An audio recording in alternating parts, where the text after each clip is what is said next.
Alright, C Slim here from Suicide Bombers again. Today I am building a box. That's gonna break the internet, isn't it? Well, the box in question is this. It's a flight case for a bass amp. This flight case I've had on the road for 15 years. Something like that. It's getting worn, it's cracking up, and it looks horrible, so I'm going to build a new one. This is obviously mainly built to protect the amp. A lot of people think this is an old tube amp. I've had bands that we've been playing with, like support bands and stuff like that, who actually ask me, record? What kind of bass amp is that? Record? Never heard like that. They don't realize it says Gallien-Krüeger right here, and that comes off the trunk lid of an old car.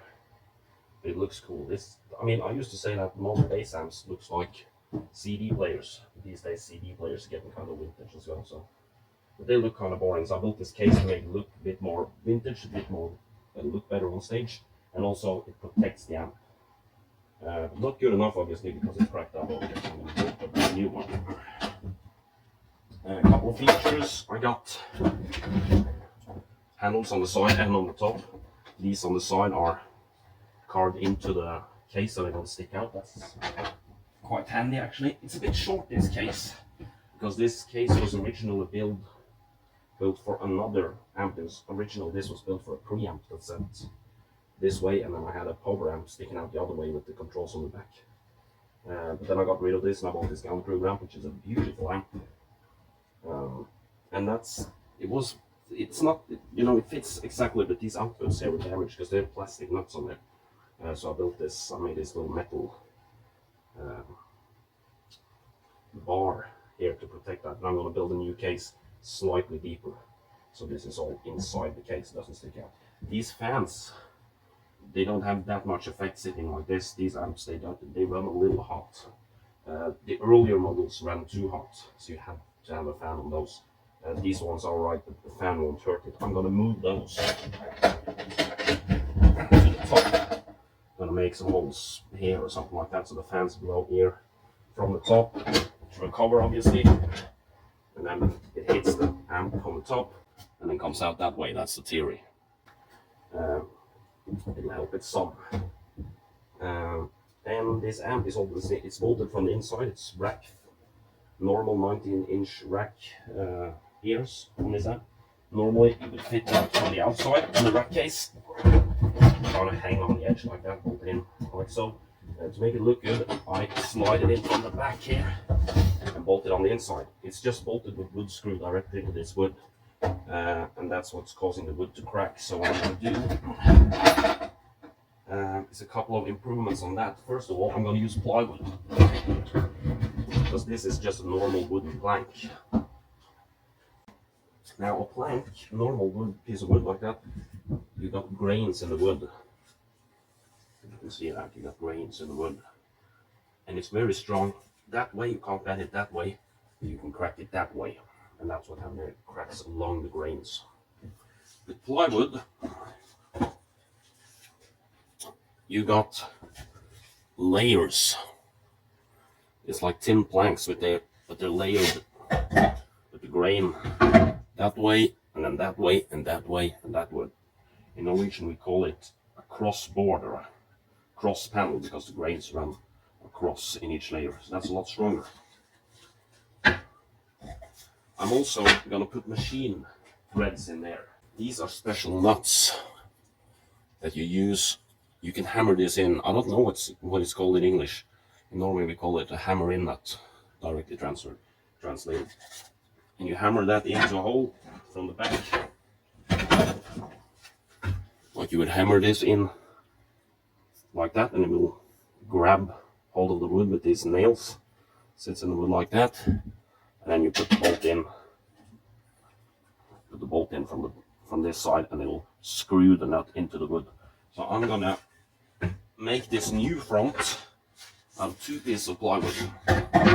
This thick piece of plywood, I'll drill the holes. The amp comes in from the back. These nuts go in there, and the bolts come in from underneath. And then I'm gonna put another piece of plywood on top to hide those nuts. And that's gonna be a lot stronger. And It's just as good looking. Apart from that, the case is going to be pretty much the same, just with the fans on top instead of at the back. I'm going to make a nice metal cover or grill, kind of like somewhere around here for those fans. And I'm gonna put this thing on, which I have absolutely no idea what this is called in English. I hardly know what it's called in Norwegian. I know it's a boat thing, and they call it kryssholt, and I guess that means a cross pole or something like that. It's what they use for ropes on boats. On boats to tie up ropes, and that's gonna be fitted inside the back here. Somewhere in here for the wire for these fans, because they obviously have to wire these fans into the amp. That would just be risky electronics. You shouldn't mess with that. So I'll just use this normal wire with the switch on the cord like that, which you will have on like a nightstand lamp or something like that. And then I'll fit this in here so I can keep my cable organized. So that's it basically.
Okay, so I pre-cut all the wood panels because that's not that interesting to watch, I guess. If you want to see videos of people cutting woods, I'm sure there's something on YouTube for you.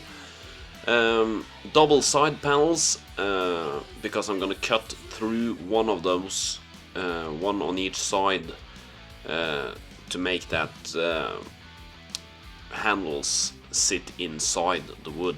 So they're gonna cut through the top layer and then bolt them through the second layer.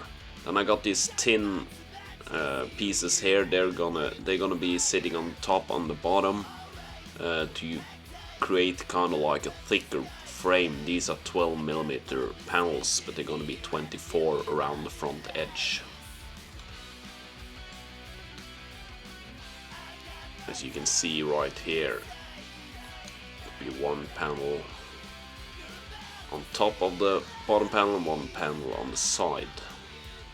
And then this thin panel is gonna sit like this to make a 24mm frame around the front edge.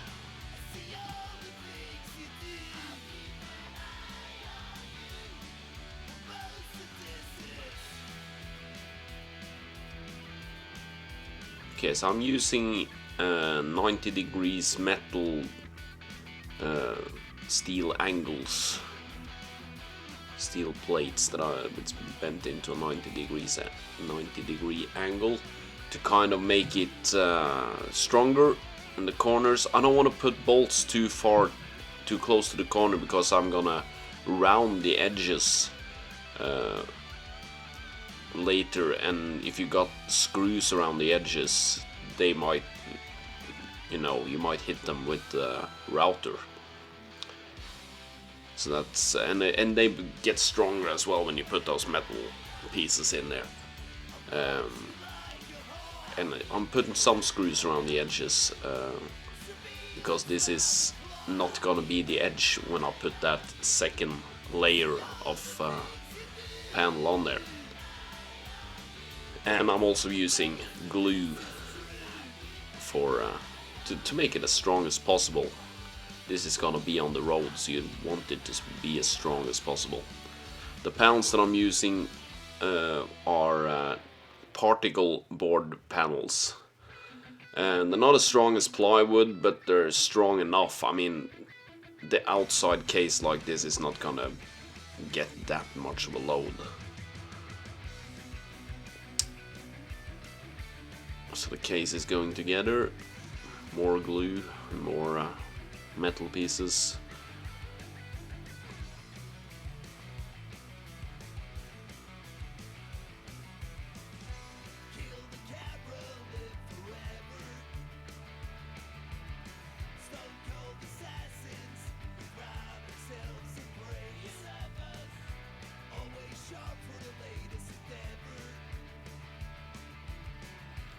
Right, so this is the outside panel.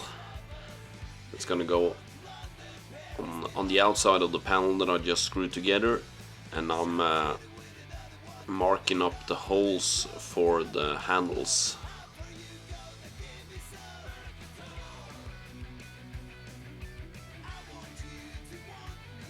And I'm gonna drill out all the corners with a large drill bit to make the corners nice and round.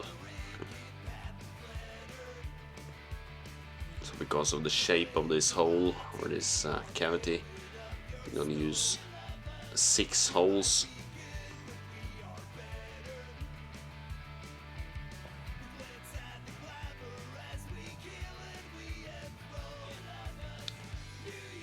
And then we just use a normal electric handsaw to cut in between the holes.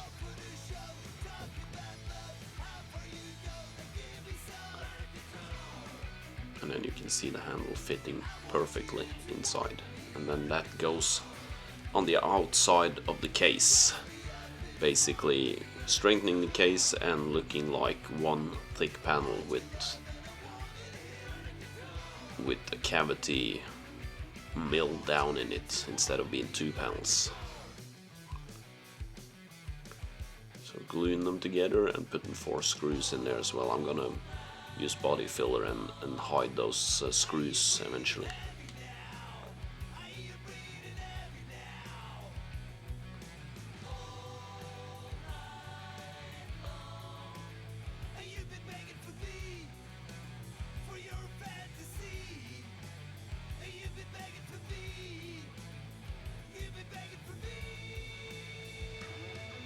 Okay, so this is the front panel, and I'm gonna hammer in those nuts, those special nuts that I talked about.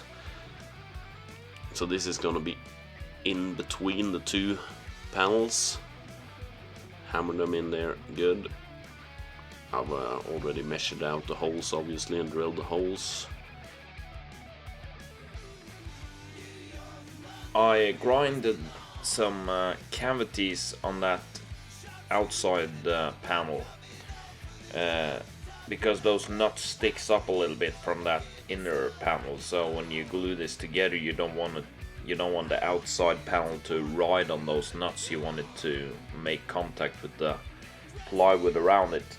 So that's those little ditches there that I grinded out to make sure I get good contact with the glue when I glue this 2 panels together, and that basically makes it into one solid piece of plywood.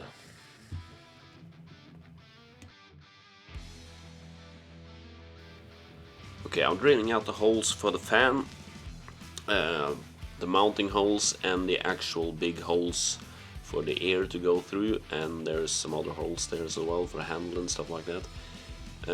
I ran out of power on the camera, so you're not gonna be able to see the big holes that I machined out with a hole saw. But here you can see the big holes been drilled out, and now I'm using the router to make a very shallow cavity for the grill panel. So that's gonna we're gonna sink like 2 millimeters down into the panel.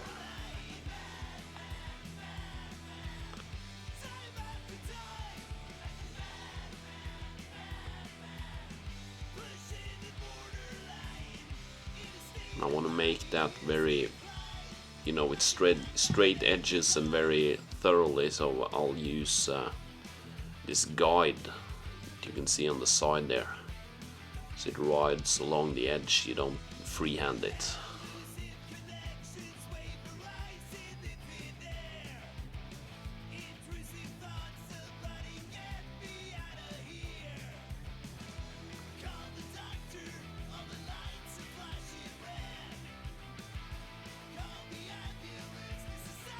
And I didn't have a guide that long enough, so I just use a piece of wood and some clamps on the sides here, as you can see.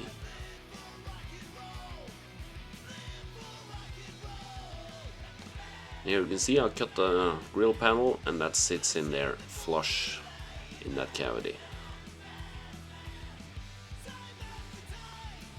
Okay, so now we're rounding the edges with a router. Pretty simple thing to do. The router's got a little wheel on the bottom. The router bit's got a little wheel on the bottom, so you don't need a guide on that, because it will just guide on the wheel. You saw one screw being too close to the edge there. You saw the metal sparks from that screw, so then luckily it was just that one, because that will ruin the router bit if you do that all the time.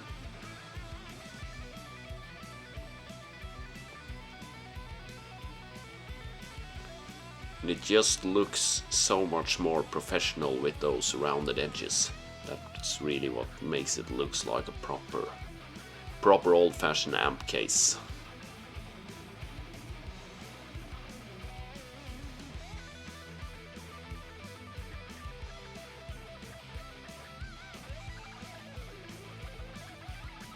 I'm gonna drill out the corners for the front opening where the control panel for the amp is gonna stick through the case.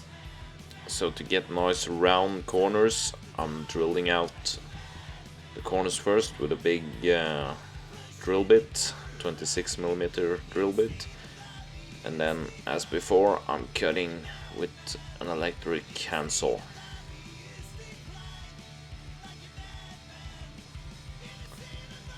And then obviously you have to sand it nice and smooth and straight also, because with those handsaw you can get a bit of a wiggly line.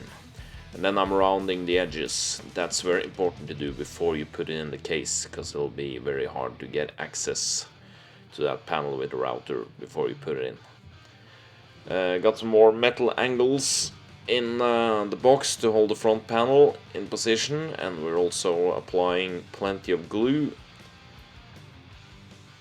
This panel has obviously been sitting for a few days glued together into one panel. As you remember, that was 2 panels glued on top of each other, and now they're glued into the case.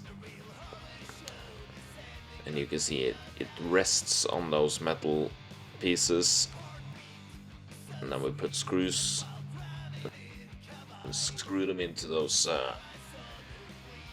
through those metal pieces and into the wood, and that will hold it in place in addition to the glue when that's setting as well.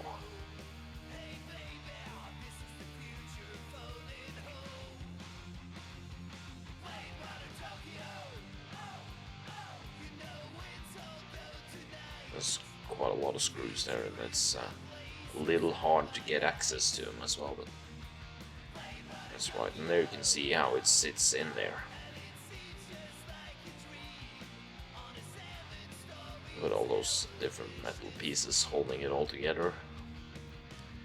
And on the end there you can also see the 2 holes for the rack ears for the actual amp to be screwed into, and 2 on the other side as well. Okay, so then we're mixing up some Bondo body filler to even out all imperfections, cover the the screw heads and gaps between the panels and stuff like that. And also these particle boards, they have a nice smooth finish when you're so you can paint directly on them, but when we rounded the edges, they're kind of rougher inside, so you can get little air gaps or air pockets in between the particles. So a nice thin coat of body filler will make a smooth edge or a smooth surface on that. And I'm sanding it, I'm machine sanding it. I mean, this is not. If this was a car panel or something like that, I'd block sand it by hand, but you don't need to worry about that level of finish on a case like this. So machine sanding will do just fine for this. And then when we're done sanding and we're happy with the finish, I'm gonna hit this with 2 coats of automotive undercoating that you normally would use for the chassis and underneath the floor panels on a car, because that got kind of like this nice texture, similar to like vinyl wrapping that you would normally find on factory-made amp cases. And it's kind of taped so it will withstand like scratches and stuff like that from the road. And here up close you can see that structure. And then it tends to get a little gray, this coating, after a time, so I'm gonna hit it with a couple of coats of just a flat black spray can paint to get a more sustainable finish. And then we're basically just screwing all the pieces from the old case onto the new case.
There we are, all assembled and ready to hit the road, basically.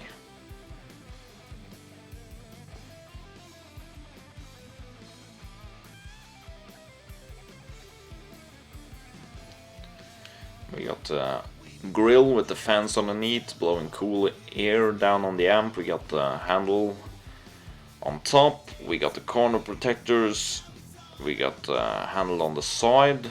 Then at the back you can see that metal piece there sticking down on the middle. That's to hold the amp down, to squeeze it in between the bottom panel and the top, to avoid it flopping around, you know, because it's just bolted in those rack ears, and that can kind of put a strain on them when it's kind of flopping up and down, so that squeezes it down. And then we got that bolt thing to keep the cable in order when it's not in use. Thank you for watching, and I'll see you next time around. I'm making something weird in my garage.